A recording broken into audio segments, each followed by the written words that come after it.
రాష్ట్ర యువతే ప్రజా ప్రభుత్వానికి నిజమైన నిర్మాతలు. వారి భవిష్యత్తు కోసం ప్రభుత్వం పనిచేస్తుందని రాష్ట్ర మంత్రి పొంగులేటి శ్రీనివాసరెడ్డి అన్నారు. ఆయన రాష్ట్ర అవతరణ దినోత్సవం పురస్కరించుకొని ఖిల్లా వరంగల్ మండల కుష్మాహాల్ ప్రాంగణంలో జాతీయ జెండాను ఎగరవేశారు.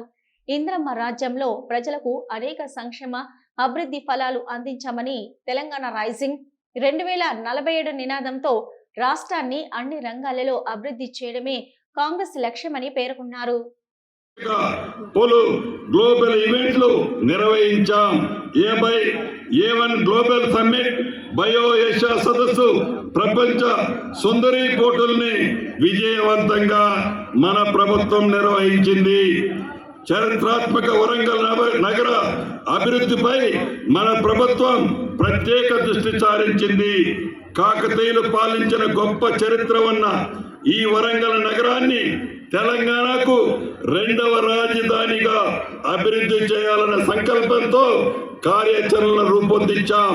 ఇందుకోసం గతంలో ఎన్నడూ లేని విధంగా నగర అభివృద్ధికి రాష్ట్ర ప్రభుత్వం 4,962 కోట్లు కేటాయించుకున్నాం.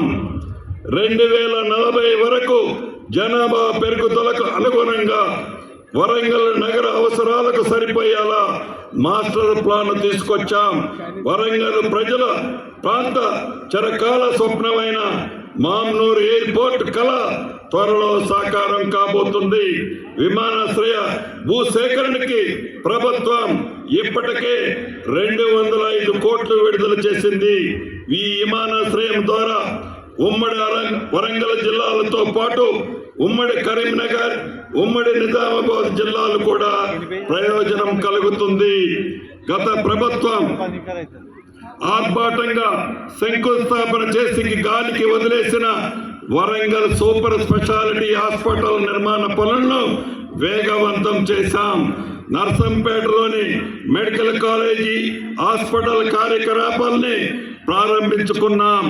వరంగల్ పాత బస్ స్టేషన్ స్థానంలో అత్యంత అధునాతన సౌకర్యాలతో కొత్త బస్ స్టాండ్ వేగవంతంగా పూర్తి చేయాలన్నదే మన ప్రభుత్వ లక్ష్యం. గత ప్రభుత్వం వరంగల్లో కాళోజీ కళాక్షేత్రానికి శంకుస్థాపన చేసి గాలికి వదిలేసింది. మన ప్రభుత్వం అధికారంలోకి రాగానే కళాక్షేత్రం పనుల్ని యుద్ధ ప్రాతిపదికలో పూర్తి చేసి గౌరవ ముఖ్యమంత్రి రేవంత్ రెడ్డి గారి చేతుల మీదుగా ప్రారంభించుకోవడం జరిగింది.